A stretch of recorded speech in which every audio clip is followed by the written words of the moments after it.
Everything we know, today, has a name. Both the physical things, and the non-tangible things that we know, have a means of identification, otherwise identifying them, would become an arduous task, if not impossible. In this video, you will learn the meaning of nouns, in English, their functions, types and examples. Nouns in English, definition. Nouns are words that name. They serve the purpose of providing a means of identification for persons, places, events, animals, foods, tools, plants, etc. For instance, John, book, Washington, D.C., dog, spoon, etc. Functions of nouns. There are four main functions of nouns in English. Subject, object, complement, and apposition. Subject. Nouns function as subject of sentences, by performing and experiencing actions. For example, Mary brought the keys. Mary, in the example, is a noun, acting as the performer of the action, saw, which makes it the subject, of the sentence. Object. Nouns function as objects, by receiving the action, of the subject in a sentence. The types of objects include direct object, which receives the action directly, from the subject. For example, they picked the keys. Keys, in the example, receives the action, picked, directly from the subject, which makes it the direct object.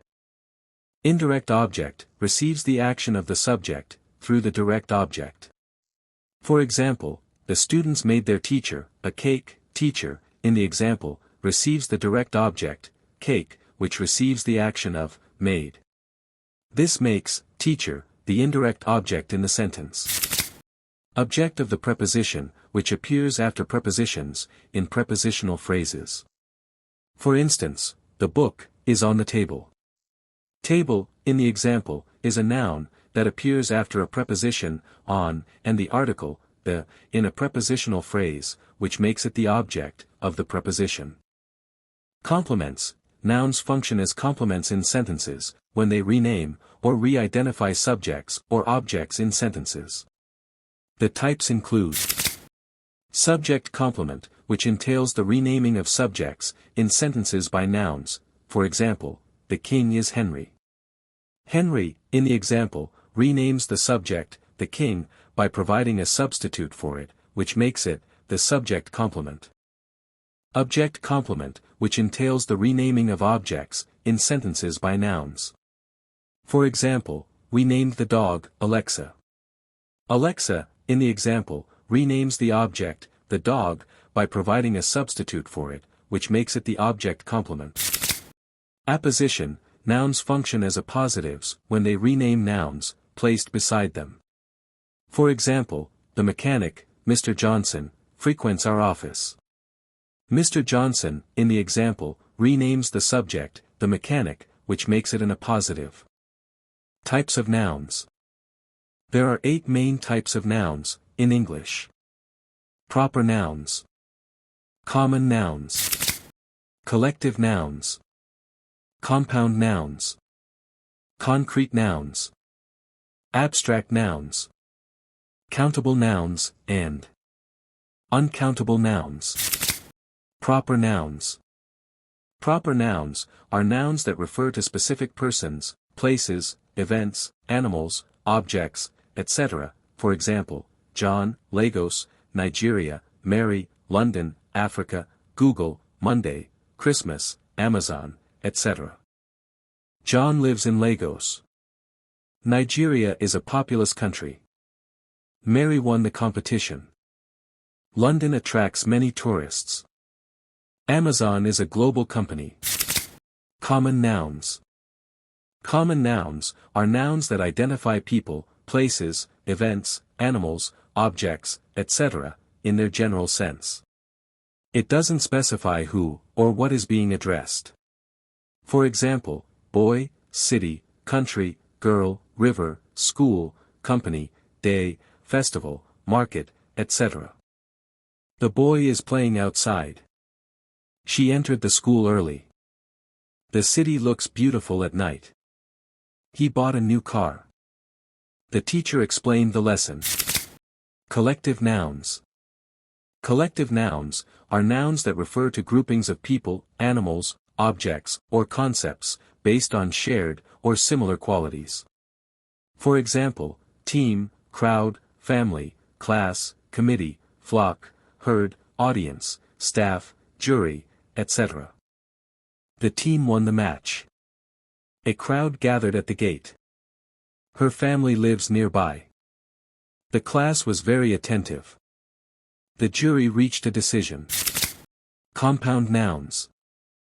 Compound nouns are nouns made up of two or more words, which may be nouns, or a combination of nouns and verbs, nouns and adjectives, etc., that name persons, places, events, objects, etc. For example, toothpaste, classroom, football, notebook, toothpaste, policeman, swimming pool, toothbrush, haircut, sunrise, etc. She brushed her teeth with toothpaste. The classroom is clean. They played football together. I forgot my notebook. The sunrise was beautiful. Concrete nouns. Concrete nouns are nouns that refer to tangible things with physical qualities, for example, table, chair, book, phone, dog, apple, car, house, pen, water, etc. The table is broken. I lost my phone. The dog barked loudly. She placed the book on the chair. He drank some water. Abstract nouns. Abstract nouns refer to things that cannot be interacted with using the five senses because they lack physical qualities, for example, love, honesty, bravery, freedom, happiness, anger, wisdom, fear, patience, loyalty, etc. Honesty is a great virtue. She spoke with confidence. Love conquers fear. He showed great bravery. Happiness comes from within. Countable nouns. Countable nouns are nouns that are capable of being separated into single units, for example, book, apple, chair, student, car, bottle, pen, house, dog, coin, etc. I bought 3 books. The students are studying. She owns 2 cars. He ate an apple. The bottles are empty. Uncountable nouns. Uncountable nouns are nouns that can't be separated into single units, for example, water, rice, sugar, milk, information, furniture, advice, bread, sand, air, etc. She drank some milk. Information is important. We need more water. The room lacks furniture. He gave me good advice. The part of speech, saddled with the responsibility of naming things, is known as noun. Its functions include subject, object, direct, indirect, and object of the preposition, complement, subject, and object complement, and apposition. There are 8 generally recognized types of nouns, which include common, proper, compound, collective, countable, uncountable, abstract, and concrete nouns. Understanding this concept will better inform you on what naming words are and how they operate. See you soon.